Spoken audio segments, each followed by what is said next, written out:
Dia, good morning, everyone. Thank you so much for joining us today to discuss the trending topic of the moment, right? The designation of two criminal Brazilian organizations, PCC and CV. Of course, we have one from São Paulo and one for Rio.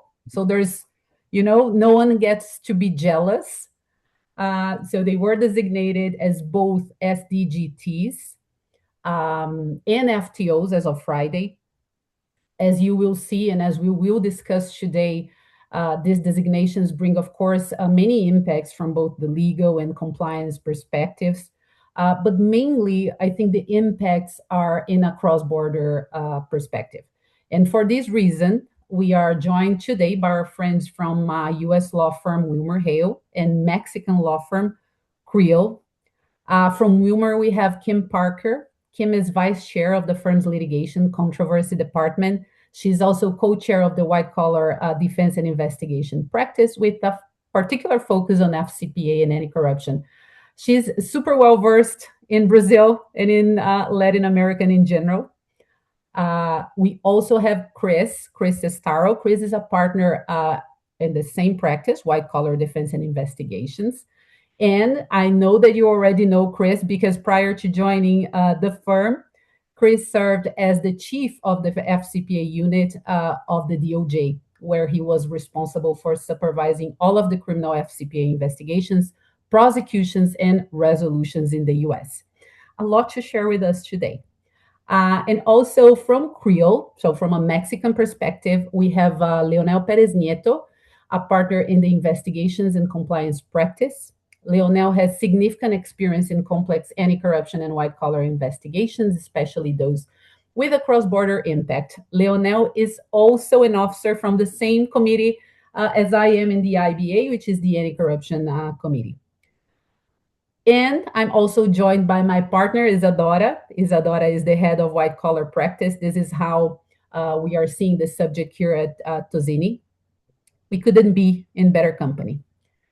And I think what makes this topic especially relevant for companies is the fact that we are now seeing both Brazil and the US converge in terms of what they're focusing in terms of enforcement, right? And operations like Carbono Oculto and Compliance Zero are bringing to light names of companies that are linked to criminal organizations, but at the same time are operating as legitimate companies.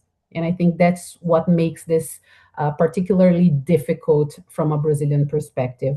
And it poses a challenge for all types of companies, not only financial institutions and regulated sectors, which I think would be the go-to, but really for non-regulated companies, because I don't think this particular topic was on the radar.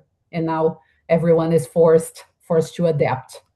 So Isa, I'm going to handle over to you because these developments are, of course, linked to criminal law considerations as well. Thank you, Carla. Good morning, everyone. It's a pleasure having you all here with us in this relevant webinar. And you are totally correct. Yes, we do have relevant outcomes from a criminal standpoint as well here in Brazil.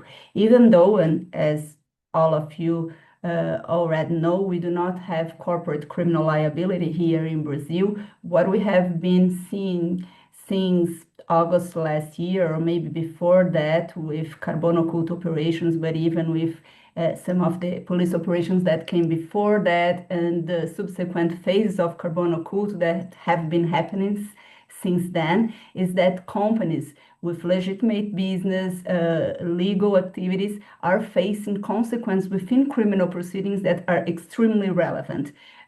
We do represent clients that have been facing downgrades, that have been having their assets frozen, and they do are completely legitimate business, but somehow they get involved with third parties, with suppliers, with any other company that somehow is related to them, but it's also somehow related to criminal organizations' activities, or because they have criminal organizations members within their structure, or because they do have a flow of money coming from financial organizations, or they are located in territories that might be controlled by criminal organizations. And this brings not just reputational risks for them, but also consequences within criminal proceedings. And now, with international pressure, of course, we are expecting more criminal enforcement, law enforcement here in Brazil, focusing on those activities in this relationship between criminal organizations' activities and legitimate business. And also, of course, we do have a huge criminal consequence that we are going to explore here with our guests from a US perspective, because this recent FTO designation, as all of you might have already heard in the news, trigger criminal liability in the US, including for companies, and that's what we are going to learn here with our guests. So what we have prepared here for you is a structure that we are going to initiate with Leonel, giving an overview on the Mexican scenario, a quick overview to begin with, and then we are going to move to our American colleagues to have a more in-depth analysis of the legal and regulatory framework in the US for 15 to 20 minutes, and then we have prepared a Q&A, Carla and I, based mostly in the main concerns and questions that we have been receiving from our clients since May 28th. So I think we will pretty much cover the initial concerns that this discussion raises. But of course, we are trying to have time to open for questions from the audience by the end of the discussion, so we can make sure that we are covering everything that's now in the mind of our clients, right? So, Leonel, before we get into the legal and enforcement details, could you help us set the stage from a Mexican perspective? I mean, how the issue emerged in Mexico, interaction with US pressure and cross-border dynamics, initial perception by companies, and why this evolved into a compliance issue lately. Thank you, Isadora. Well, I have to say, I feel a great empathy for what you're going through in Brazil. That something very similar happened to us here back in February of last year, and I think to lay it out, and I'm sure that's the feeling you're having right now. There was a feeling of general confusion, I have to say, and concern of many of the companies here in Mexico, both global companies doing business here, and as well as purely Mexican companies. That it was unprecedented. There had been some hints, of course, of the FTO designation being a possibility, from the start of the Trump administration, even from the prior Trump administration. But it actually happening was quite a blow, and I think what started to dispel a lot of this sense of confusion and concern was, the input and the knowledge that started flowing from colleagues in the U.S. And hence I think what Chris and Kimberly will be able to tell us will shed a lot of light, and that was pretty much what started to get the fog cleared, and people understanding. The ramifications are certainly local, but the center of gravity of the issue is U.S. I think it's clear, but sometimes in the midst of confusion, that is not sometimes not well understood, and I think the what our friends from Wilmer Hill will be able to tell us they see are the implications for Brazil will shed a lot of light.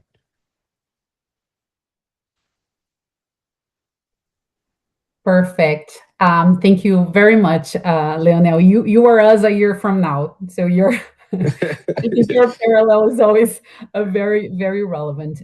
So I will turn now to Kim and Chris, so that we can further explore, what really is going on. So could you help us through how these designations operate from a U.S. legal perspective, and how the material support actually happens? Sure. Happy to do so.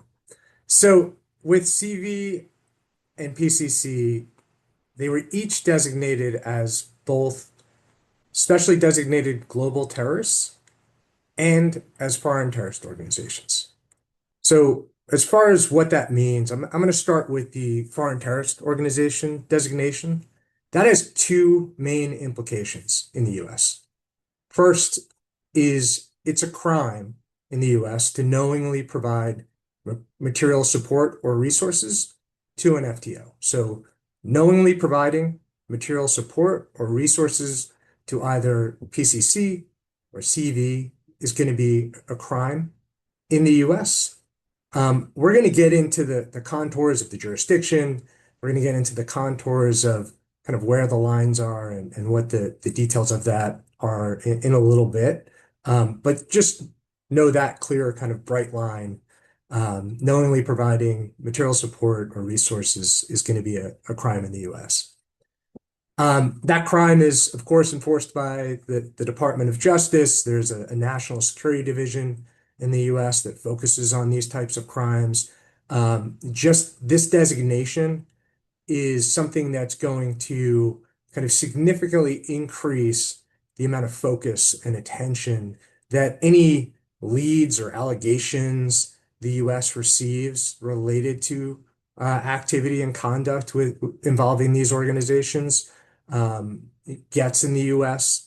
This is in everything you hear from the DOJ since the Trump administration has been in place. This is their primary focus. They are really focused on the criminal organizations, and these FTO designations only amplify that. The second component of CV and PCC being designated as FTOs, the second big implication for companies is that now there's a civil right of action under the Anti-Terrorism Act in the United States. So that permits US nationals can bring civil claims, can sue companies for injuries that they received as a result of acts of terrorism. So injuries they received as a result of harm inflicted by CV or PCC. Those US individuals can sue companies because it allows for individuals to bring civil suits against companies and individuals for aiding and abetting a designated FTO.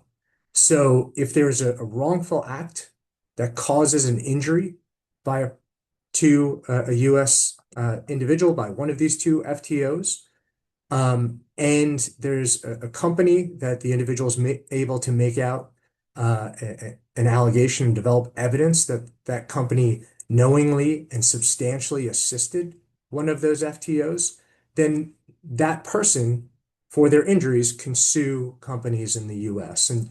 And this has gone on in a number of US lawsuits over the years, most relating to conduct in the Middle East with ISIS and other kind of more traditional terrorist organizations. That requirement in order to have civil liability here, that the company has to knowingly and substantially assist the FTO. It's not the foreign terrorist organization. It's not explicitly defined, but there is a Supreme Court case that gives a little bit of comfort. Plaintiffs actually sued in the US. They sued Twitter for providing substantial assistance to ISIS, and the theory was that Twitter failed to take down ISIS content off its platform, and that was kind of the theory. And the court rejected that as a possible meeting of knowingly and substantially assisting the FTO. The court clarified that the critical inquiry for the aiding and abetting liability is whether the defendants have culpably assisted themselves and participated in something that they wish to bring about. And that in addition to that, the court said there are instances where the provider of a routine service does it to a foreign terrorist organization in an unusual way or in a way that provides dangerous wares and the selling of goods to a terrorist organization, that could constitute aiding and abetting. So it's not, just if something happens to occur, you happen to provide a product, then you're automatically and civilly liable. There is, the court's going to look to kind of how you provided that and what your knowledge element was in relation to these civil cases. But on the other side, in the U.S., a bank has been found liable based on the processing of fund transfers on behalf of terrorist organizations known to channel money to Hamas, for example. So there is, especially in the financial industry, kind of pretty significant exposure on this front. In addition to, so that's the foreign terrorist organization designations, those two implications, the civil suits under the ATA and the material support of terrorism exposure under the criminal law in the US. In addition to that, by designating these two entities, specially designated global terrorists, that means they're automatically put on OFAC's specially designated national list. And so what that means is, they're effectively sanctioned. So U.S. persons are broadly prohibited, and U.S. companies are broadly prohibited from transacting with or conducting transactions for the benefit of these two organizations. PCC has been designated as especially designated national since 2021. So it's not a big change as it relates to PCC, but CV is now added. And for non-US companies, potential exposure if you engage in transactions with these entities arises if those transactions have a US touch point. So if you're engaged in dollar clearing or the transactions implicate the US financial system, that could give OFAC civil jurisdiction over these transactions and could cause you to have civil exposure. And if you're doing it willfully, intentionally, evading, and intentionally trying to hiding this, then that could create criminal exposure for engaging in transactions with these entities as well. And now I'm going to turn it over to Kim to kind of clarify and get to more of some of these points as well. Thanks, Chris. And I do just want to underscore that it's relatively unusual for there to be a private right of action in this type of a context. And so this area is unusual and very fraught for companies. I mean, for example, the FCPA, the Foreign Corrupt Practices Act, that has no private right of action, despite efforts to try to create one. And so it's relatively rare for there to be that kind of private right of action. And it really does raise the stakes for companies where these fact patterns exist. And there's quite a bit of exposure because it is treble damages, 3 times damages in the US for these civil suits. And we should also note that the penalties, criminal penalties, are also very severe, up to 20 years in prison, or if death results, it can be life in prison for an individual, and obviously serious consequences for companies in terms of criminal fines and forfeiture. So, these are very, very serious offenses, but that private right of action does create an unusual, at least in the US context, a relatively unusual situation. I did want to cover the jurisdictional requirements here, because I think they are important to understand. So there is extraterritorial and very wide jurisdiction for this statute. Not all criminal statutes in the US have extraterritorial effect, but this explicitly contemplates that.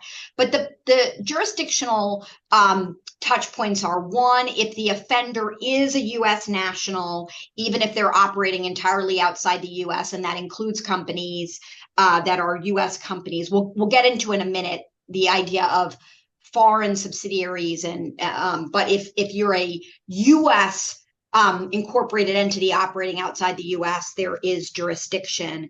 If you are a lawful permanent resident of the US, there is jurisdiction. If there is conduct outside the US and then you come to the US later, you are brought to the US and found here, there can be jurisdiction. And if the offense occurs in whole or in part in the US, so that can be very broadly defined, use of US bank accounts, use of US email systems, use of US computer systems.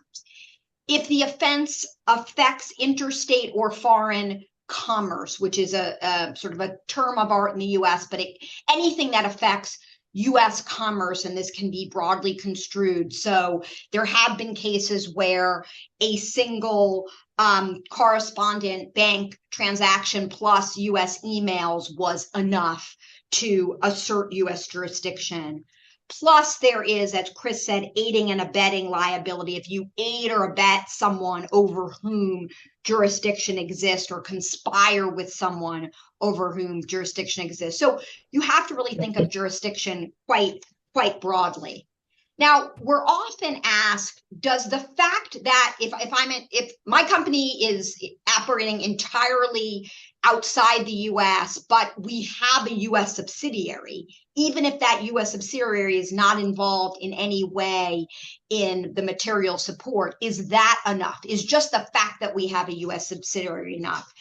And the answer to that is generally no, because the US law recognizes if it is a separate subsidiary, the separation of corporate form. But if there is any involvement of the US subsidiary, if they are effectively an alter ego, or there is any involvement of the US subsidiary in approving or facilitating or participating, if there is there are consolidated transactions, there could be a US hook. So it's important, if it's a very separate subsidiary, that the fact that you have a US subsidiary alone won't be enough, but you really have to look at the separation of those entities and the potential involvement of the US entity in the activity, because that could be a potential hook here.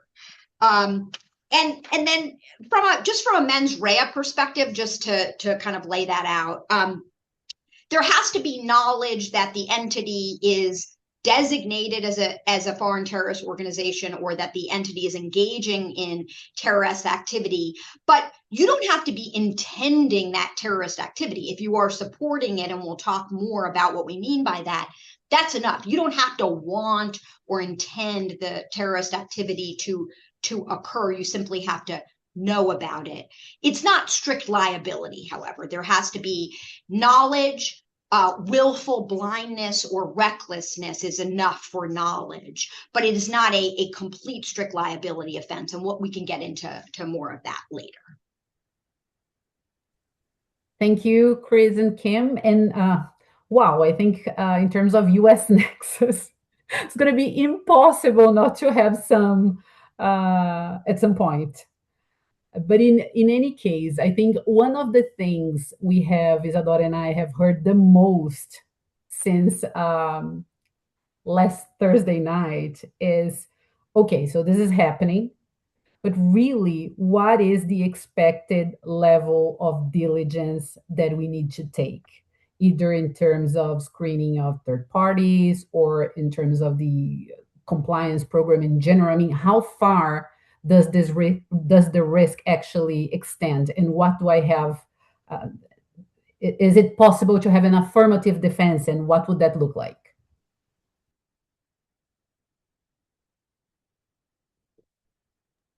Chris, do you want to take that one?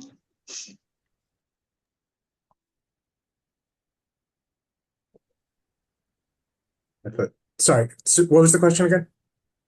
Sure. Basically, what is the expected level of diligence that companies? Sorry. I'm happy to take that one. So, apologies. I think I extended myself. I got excited with the question and made several mini questions. Yeah, I was a little confused by the affirmative defense question, but let me sort of break it down. So as I was saying, it's not it's not a strict liability. So diligence of some kind can and is a helpful defense, not an explicit affirmative defense, but is a way to defeat knowledge.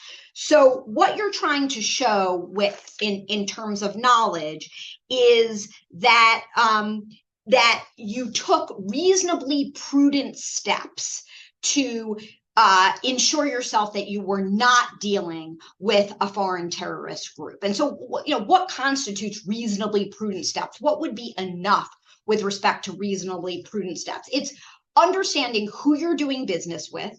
So, what is the organizational structure? What is the ownership? And here it's going beyond sort of, there's no clear designation in U.S. law of how deep, how many layers down does your diligence have to go. But you have to take reasonable steps to understand not just the ownership of your suppliers, of your partners, but also the environment in which they're operating. So if you're operating in a high-risk area, in a high-risk sector where there's known involvement of these cartels and terrorist organizations, you're going to be held to a higher standard to ensure that who you're doing business with is not related to these organizations than you would be if you're operating in sectors where that is not as prevalent. So it's not strict liability, and prudent, reasonable diligence is enough. But again, the facts and circumstances are going to inform whether there was enough due diligence. So again, higher risk industries, higher risk territories, geographic locations, prior history of involvement in those areas is going to increase the requirements for due diligence there. And so it's not a direct affirmative defense, but it is a defense, like in any knowledge statute, that you didn't have the necessary requisite mens rea if you did reasonably prudent diligence and you didn't find anything to suggest that your counterparty or your supplier was involved or in the terrorist organization.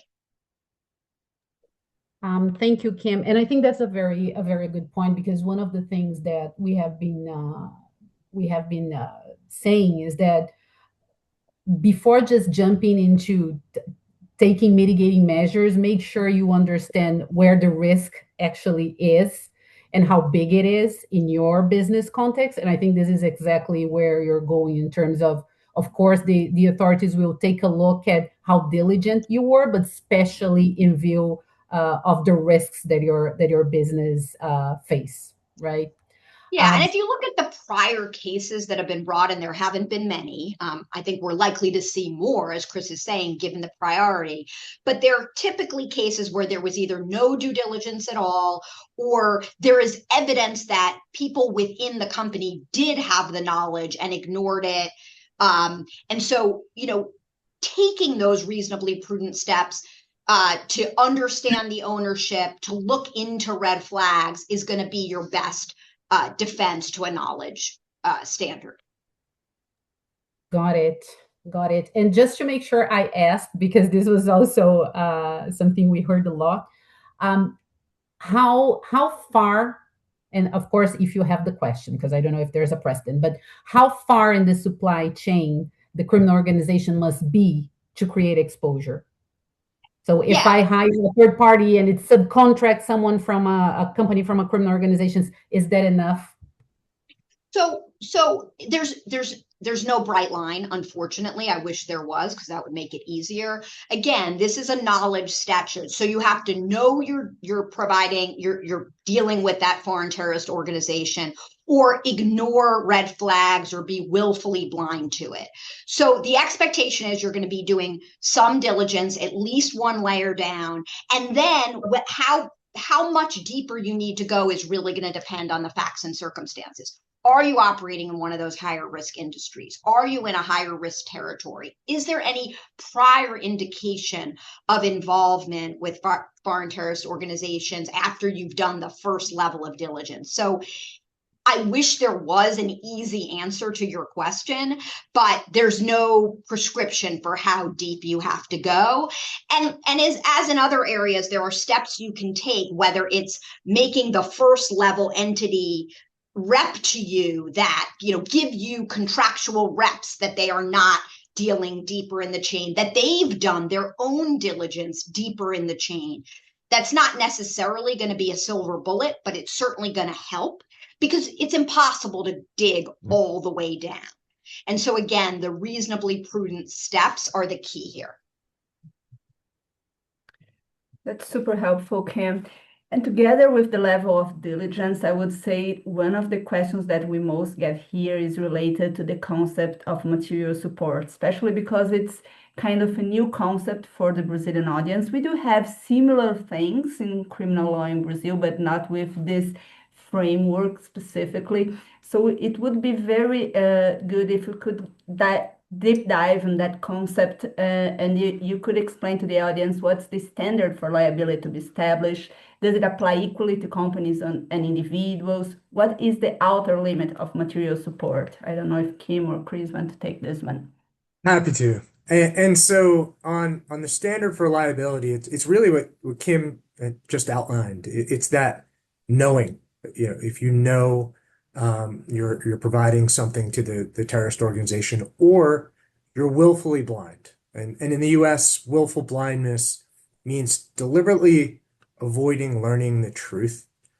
And so an example of that might be, we'll use Mexico for an example. If you're paying a transportation vendor to transport your goods in an area, it's controlled by the cartels, you're told, our transportation vendors paying security payments in order to make these transfers, and we have to pay extra in order to pay them these security payments in cartel-controlled land.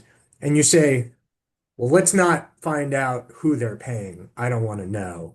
That's going to be to the level of willful blindness. There's enough red flags there that you are going to be held to the standard of having knowledge in the US, and in all likelihood in a circumstance like that. So it's actually knowing or being willfully blind is the standard for liability. And then as far as whether it applies to companies and individuals, it does. It's a crime for an individual to commit this violation. And then for companies in the US, if there's someone in your company who is acting at least in part to benefit the company and is an agent of your company, an employee, or even a third party, it could be if they're acting as an agent, at least in part to benefit your company, then there can be liability and criminal exposure to the company predicated on the conduct of that individual. And then as far as like material support, what is it? It's defined as providing, any property or service. So it's really broad. The cases that we've seen historically for companies, there's the Lafarge case, which involved pled guilty to making payments to ISIS through a third party. And those were security payments to keep a cement plant open. There's the Chiquita case, which involved also security payments being made to a Colombian organization, the AUC. Those payments were made through a third party. Chiquita even expressed that it made those payments kind of under duress and was required to make those security payments. But they had a criminal resolution. They were held criminally responsible in the US as well. And notably, there's a case in the US where a charitable organization wanted to provide kind of peaceful training, legal training to a designated FTO, and sued to say that this is a breach of our First Amendment rights that we're not able to train this FTO, and we're providing kind of purely peaceful services. And the Supreme Court held that no, you cannot do that. That it's if it's a terrorist organization, providing property or service is not something that can be permitted. And so it's very broad, and that standard of knowledge, once you know, you should stop. And sorry to interrupt, it was not my time, but Chris, you mentioned something that popped up in some of the conversations we had, because you're talking about a nonprofit. I mean, charitable activity. Some of the questions we heard is that many companies, especially those that are close to communities or depending on the services or products that they sell, uh, have formalized charity programs where they donate or sponsor programs within the communities. And in some cases, these communities are, of course, controlled by one of these two criminal organizations. I don't know what's your first reaction to that, but I know that it has popped up in the conversations that we had, right, Uh, Isa? I would say if you're providing charitable services to the community itself, um, you know, as opposed to the terrorist organization, one of these gangs themselves, if you're doing that's probably an area you're going to want to seek legal advice before you proceed down that path. But if you're providing it to a location, a community, um, then you're going to want to do all the due diligence steps as far as what Kim described. But that activity is something that if it's provided to the community, you can establish that. It's likely not the activity that DOJ is going to look to be targeting through these measures, I would expect. Thanks, Chris. That was very useful. And now that we have covered the legal framework, I think we could go back to the Mexican experience, Leonel. So I have a couple of questions for you. I don't know if you're gonna be able to cover all them, but let's start with the practical impact of the FTO designation of Mexican cartels over the past year. Can you give us an overview of what actually happened after that? Sure, Isadora. I think the main practical impact this has had in Mexico is that it has and probably you'll have a similar situation in Brazil. It has created a paradox in how to handle situations involving extortion from cartels by companies here in Mexico because you know Mexican law has not adopted the FTO concept.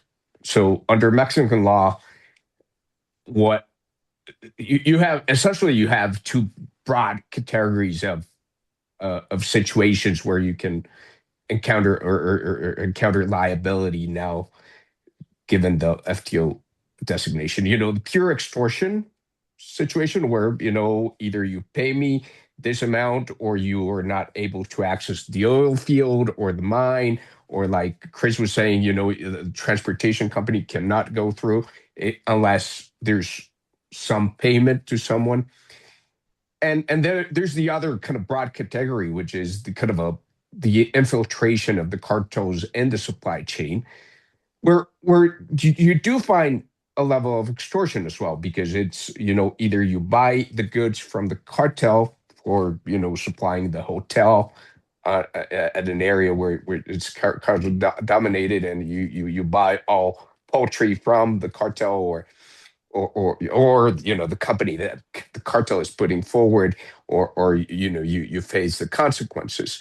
So in both cases, you're really in front of an extortion situation.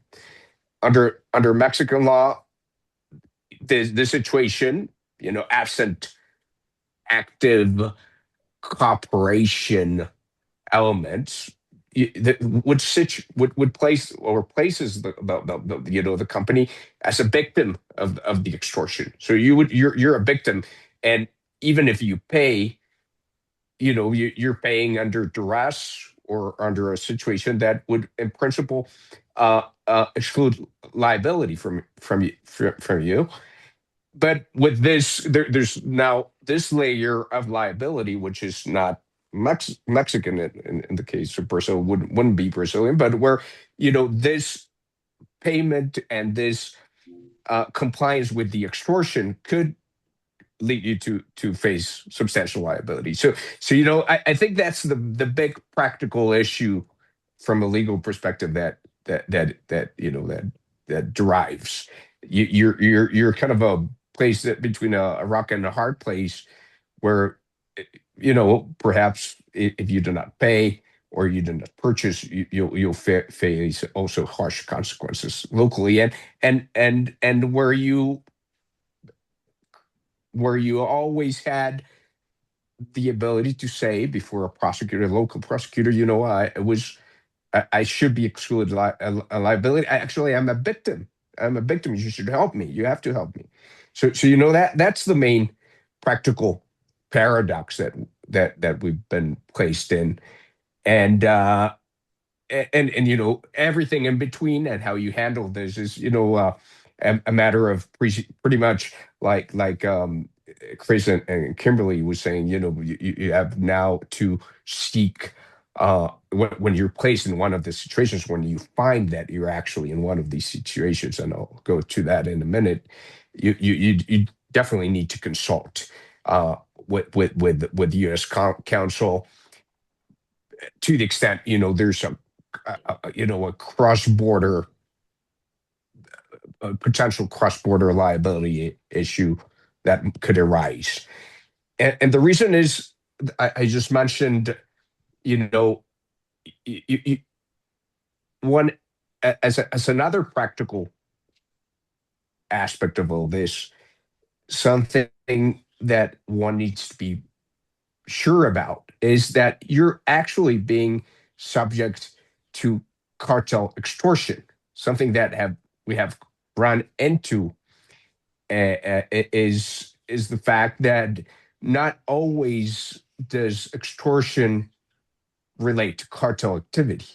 So people, because of the area where the business is taking place, or because of certain elements of the extortion, people are started assuming, or have started assuming, there's cartel activity behind it, and it's not always the case. You could have, we've come to face situations where it was probably a group of disgruntled employees this was an actual finding, an investigation we conducted, finding that it was not who was behind the extortion and who were threatening an employee and the company were not cartel forces, but it was a group of disgruntled employees that were retaliating against a whistleblower that had told them, and they were kind of creating this environment that seemed cartel extortion.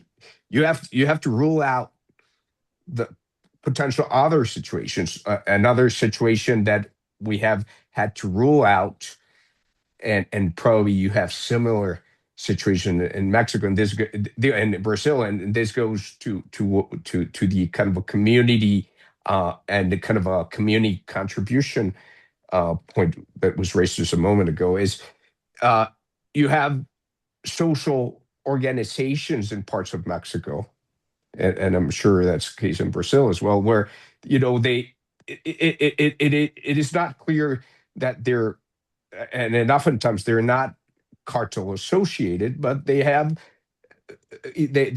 can actually extort payment from companies accessing their land or accessing certain parts of the country, but they're not necessarily um, cartel cartel groups uh, undertaking that activity. So I think that's, I would say, the second practical takeaway we've come across is, don't take cartel activity for granted.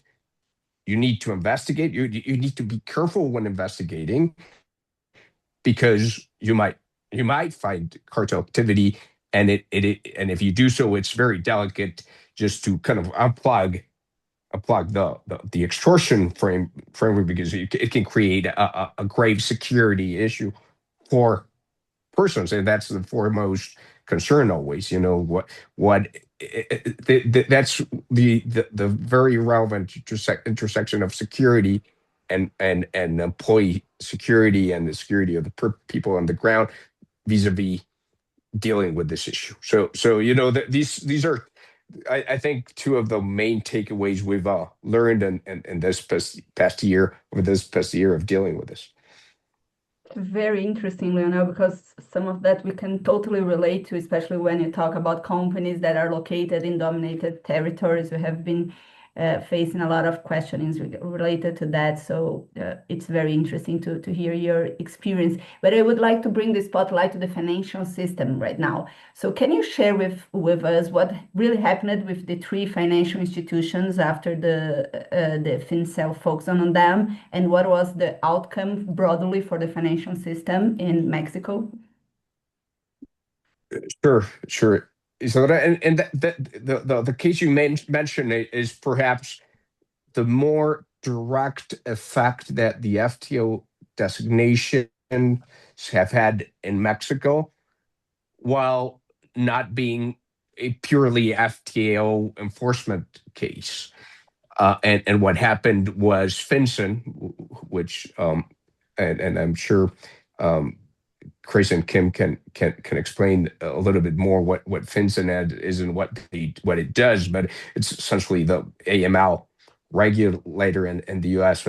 Based on my understanding, and what they put out is an order prohibiting or three banks in Mexico from transmitting money to the U.S. So and when you see the order, the FinCEN order, it does mention the FTO designation of several cartels, and what it says is these banks present a primary money laundering concern. So the enforcement came more through the AML framework, but it does take and does rely or does take up, I think, a lot of force on the basis of reference to the FTO designations and the cartel enforcement in the U.S. and the like. And as you can imagine, it was disastrous for these three banks. Essentially, they had to go into liquidation. There was a particularly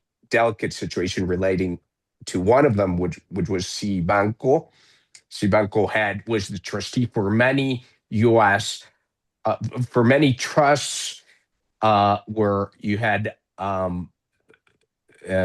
U.S. settlers and parties, from the U.S. or abroad that were essentially trusts for investing in Mexico, or where REITs and the like, and so unwinding all that was a huge mess, as you can imagine, because essentially these banks, but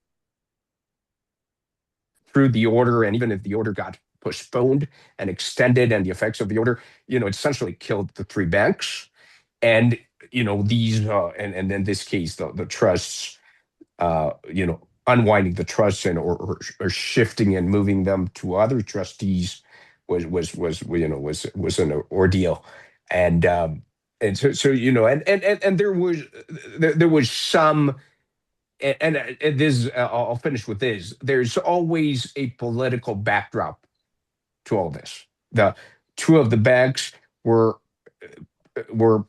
connected in some way with government officials who have been, signaled as probably having ties to cartels, and so there's, and I think this we need to take into account. There's, and this is the latest development in Mexico. There has been an indictment against a governor of the state of Sinaloa. It's one of our a state that's traditionally been known for catering to and being the hub for many cartels, especially the cartel de Sinaloa, which is one of the most active.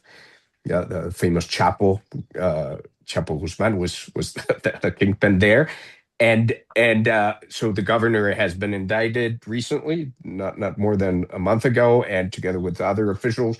And so you see, and perhaps this might be a development, I don't know, in Brazil, that you start seeing cartel enforcement intimately linked with enforcement against government officials that the U.S. has evidence of being involved in and in cahoots with cartels. So there's a very there's a very important link to a political sphere of the problem. For sure. we might have public allegations that are similar to what you're describing.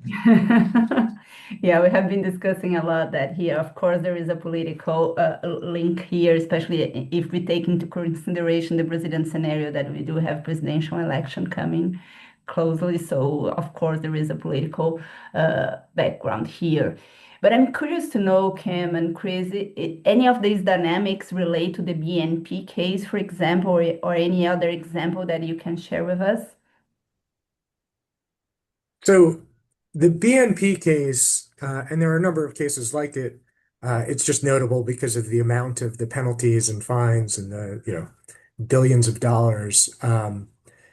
That relates to kind of intentional avoidance or intentionally making transactions with sanctioned countries and parties on that SDN list that I mentioned earlier. So being prohibited from engaging in those types of transactions and then taking steps to knowingly, willfully engage in those transactions, taking steps to evade um, uh, the detection of engaging in those transactions. And there's cases as well that are predicated on kind of lying to U.S. financial institutions about the types of transactions you're engaging in. That could be a crime as well. And so that's all kind of predicated on those lists, and that's your sanction screening. Now that you have, as it relates specifically to CV and PCC, they're kind of a step beyond. They're now designated as terrorist organizations, so can't be engaging in transactions with them, and just knowing that we're doing that itself is going to involve in its own crime, which is that material support of terrorism crime. So the cases on that so far have been limited for companies. There's not a ton of material support of terrorism criminal cases in the U.S. There's that Chiquita case. There's the Lafarge case both of which I mentioned earlier. But as Kim and I noted as well, this is an area that DOJ is extremely focused on, and we're certain is kind of looking to make a big headline case in this area, whether it's related to the cartels in Mexico or these two newly designated institutions in Brazil. I shouldn't call them institutions, gangs, criminal organizations. This is something that they are actively, seeking to make a headline case like that.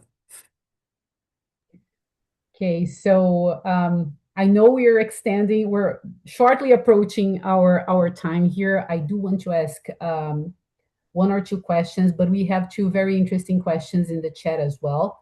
So I think first, just again, a comment from my end. We've spoken about DOJ, OFAC, FinCEN, and society in general. When you look at any plaintiff being able to file civil lawsuit, it's pretty broad in terms of authorities that have some piece in it. But and we'll get into that. But if you have one advice in terms of what companies should be doing now, what is the first step in mitigating these risks? What would that be? I mean, I think I would start with just reassessing all the pillars of your compliance program.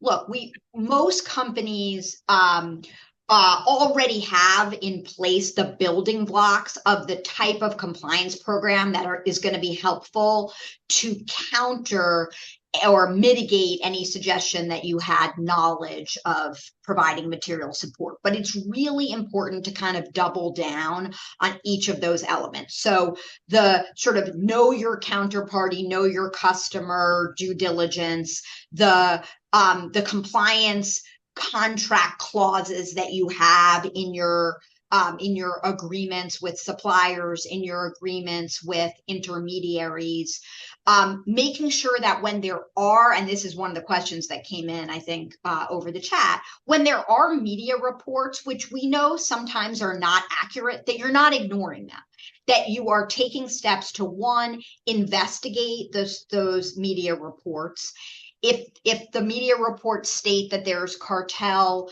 adjacency or activity within your supply chain or your counterparties, that you don't ignore that you look into it further, and that you ask the counterparty for a response to the allegations, for contractual reps to affirm their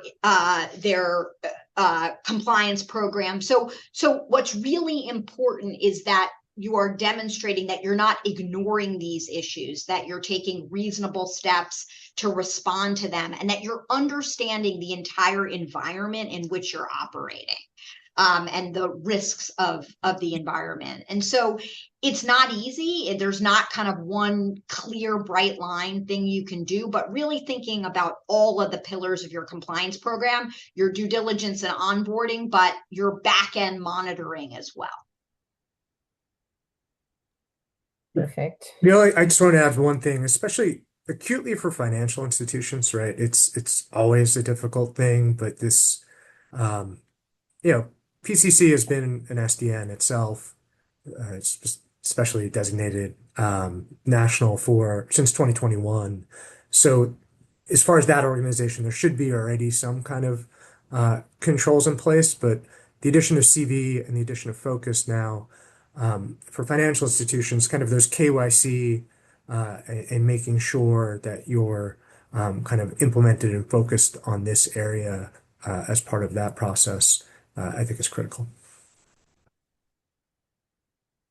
Okay, I will make one last question before moving to the Q&A, which is, do you have any insights or any suggestions in terms of how to deal with hiring employees when there is a suspicion that they may be tied to organized crime? And this is a question mainly coming from companies operating close to communities where most of the workforce comes from this community. So any insight in that regard?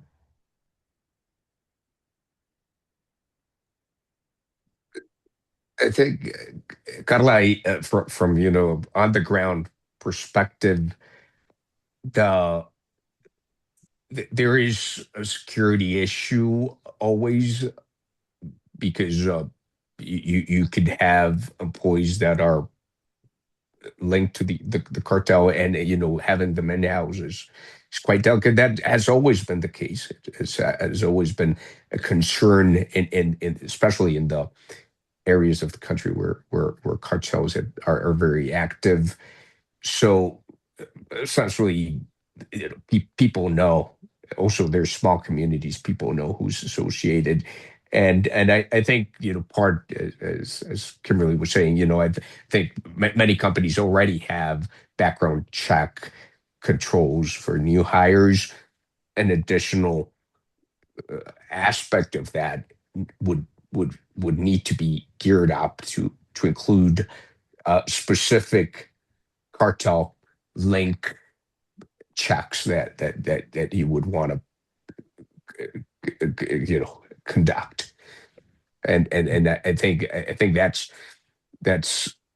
the best you can do, really. And on that front, if you do know someone's a member of a cartel, I wouldn't hire them at this time, or a member of one of these organizations. And then secondarily, what used to be a security issue, that someone's a member of a cartel, should we hire them? Is that going to cause security concerns? Just making sure that your people are trained to realize not only is it a security issue now, it's also a legal one. And it's one that we need to be tune in our legal department, our compliance department, and bring them into these conversations about potential affiliation with these gangs in a way that we probably didn't in the past. Right. And just noting that from a Brazilian perspective, there are limitations to background checks on prospective employees. So unless they are in certain positions within the company, you can, from a labor perspective, you can't really run a background check. So I foresee discussions in this part within the compliance program, and I wonder whether we could, for example, ask as for conflict of interest form, whether this is something we can ask a representation from employees in the moment they are hired. But in any case, Isa, do you think we should talk a little bit about proceedings? Do you think We have I time think we do there. not have time. I would go to the two questions that we do have in the Q&A because they are interesting. What do you think? Okay. So I think Kim just answered one of them in relation to media reports regarding a supplier, right? And what you do when that happens. We have a more provoking question here, I think, which is That's a good Vermelho, way to end the webinar, I think. right? Brazil is often cited as a country with low legal certainty due to frequent legislative changes and inconsistent judicial interpretations. With the recent changes under the Trump administration, many of us have the impression that a similar situation is emerging in the US, where measures announced just a few months ago seem to have already lost relevance or practical effect.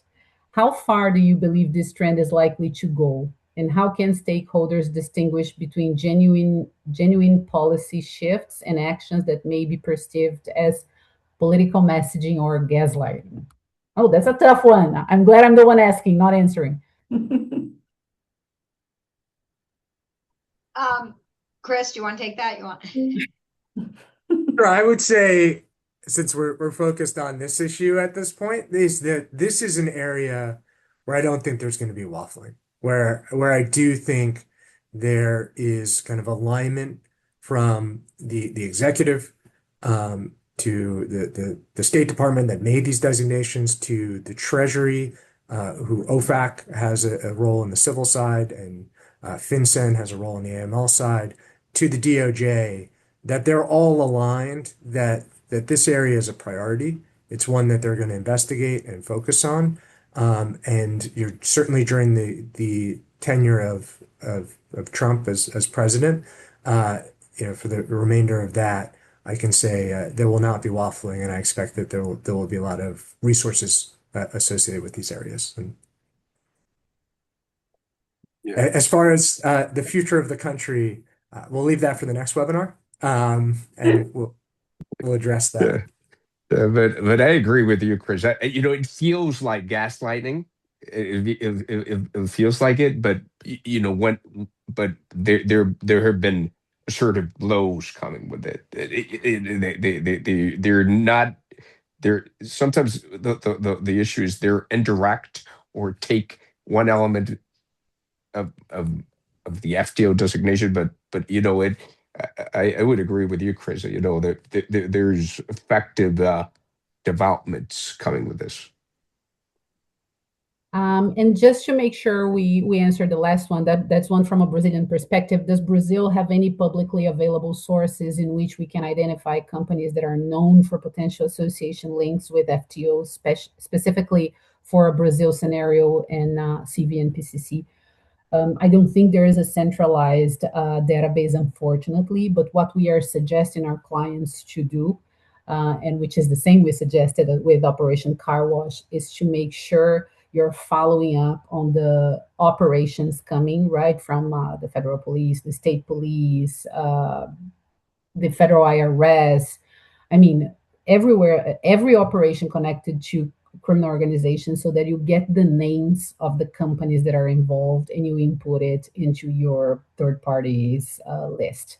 That's the first. And of course, there are several background check platforms that are incorporating that as well. But I think to the extent that these names become public, you want to make sure you incorporate them into your compliance program, right? Isa, I don't know if you have any. This is why we need to follow up on this, on these operations. But that is one of the main issues, that there's no, unlike the OFAC lists and what have you, you don't have a list out there that names all cartel members, which are generally individuals or sometimes companies, but generally individuals. So what we've seen is companies putting together, and some background check consultants putting together lists that can help, but there's nothing official out there that can help you. Yeah, we actually do have official lists coming from GAECO, that's a sector from the State Prosecutor Office, naming the leadership of the organization, so the main high-end members, but we do not have a list of companies related to them, of course. So that's what makes it. And we recently heard, again, it's still not applicable in Brazil, But we recently heard from a colleague in Singapore that financial institutions there, after an investigation that they had, that together with the Central Bank of Singapore, they have put together a database. It's called Cosmic. So it's an official database that financial institutions can consult for individuals and companies tied to money laundering allegations and to criminal organizations. That I think it was a relevant initiative. I don't think we have anything similar to that. Yeah, not that I'm aware of. Yeah. Not yet. Here's the Not idea, yet. right? Here's a suggestion. Well, I would like to thank you, everyone. I'm amazed that we didn't lose participants, even though we exceeded the hour. I thought this was such a productive discussion. I thank each and every one of our speakers and also the participants. And what we will try to do, and I'm saying that publicly so that, and there's peer pressure on that, is to follow up with everyone here with maybe a 1 or 2 pagers on what we have discussed today, because I think it was really, really helpful. Thank you all. I think it's an evolving matter, and we should for sure follow up on this. Keep in touch. Thank you very much. Bye.